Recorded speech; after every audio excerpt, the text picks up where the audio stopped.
2 minute के लिए phone दे दो, फिर वो कहते कि ना कोई नंबर जो OTP आता है ना उनको कोड में बता देते हैं, तो वो नंबर आते ही और फिर क्या हो जाता है कि फिर पैसे बैलेंस कट जाता है। तो ना तो नंबर देना है अपना, किसी को फ़ोन भी नहीं देना है, ना OTP बताना है, ना लिंक पे टच करना है। ठीक है, ये सबसे मेन बात है, ये awareness. Think before you share, कि पहले सोचो, शेयर करने से पहले सोचो समझो, फिर आगे किसी को अपना लिंक शेयर करो।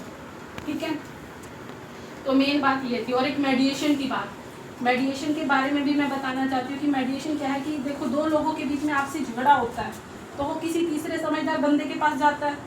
ठीक है, अब कोर्ट भी है जाने के लिए, न्याय व्यवस्था तो है, इधर गांव में तो पंचायत हो गई और जो कोर्ट भी बनी हुई है, कोर्ट में जाने से एक परमानेंट सोल्यूशन ये मिल जाता है कि आपका वहाँ पे लिखित काम होता है कि यहाँ पर ओरली कोई मौखिक रूप से हुआ कि हाँ भी 2 बंदों के बीच में तीसरे बंदे कल को फिर पलट गए वो। ठीक है ना, लेकिन कोर्ट में जाओगे आपको वो सुविधा मिलेगी, आपको परमानेंट सोल्यूशन मिल जाएगा। ठीक है, तो आपका समय की बचत होगी, शांति व्यवस्था, दोनों पंचों का भी और कोर्ट का, दोनों का काम है न्याय व्यवस्था बनाना, शांति बनाना। तो फिर ठीक है ना।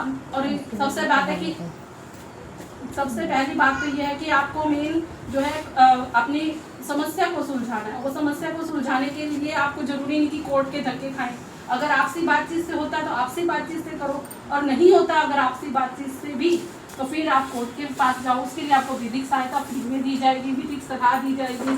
ठीक है ना, और वो नालसा और हालसा टीम हमारी कर ही रही है।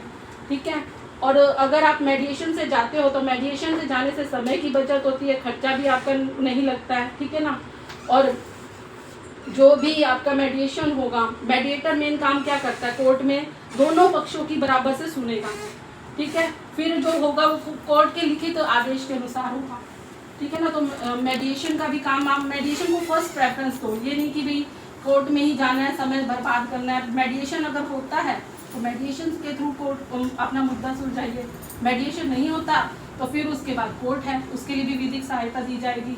ऐसा नहीं है कि सिर्फ कोर्ट के लिए ही, केस के लिए ही, आपको मेडिएशन के लिए भी सहायता दी जाती है कि आप एक तीसरे पक्षकार को भी बीच में बिठाया जाता है, कोर्ट के थ्रू एक बंदा बिठाया जाता है जिसे मेडिएटर कहते हैं, मध्यस्थ कहते हैं, और वो बंदा जो है आपसी सुलह करवाता है।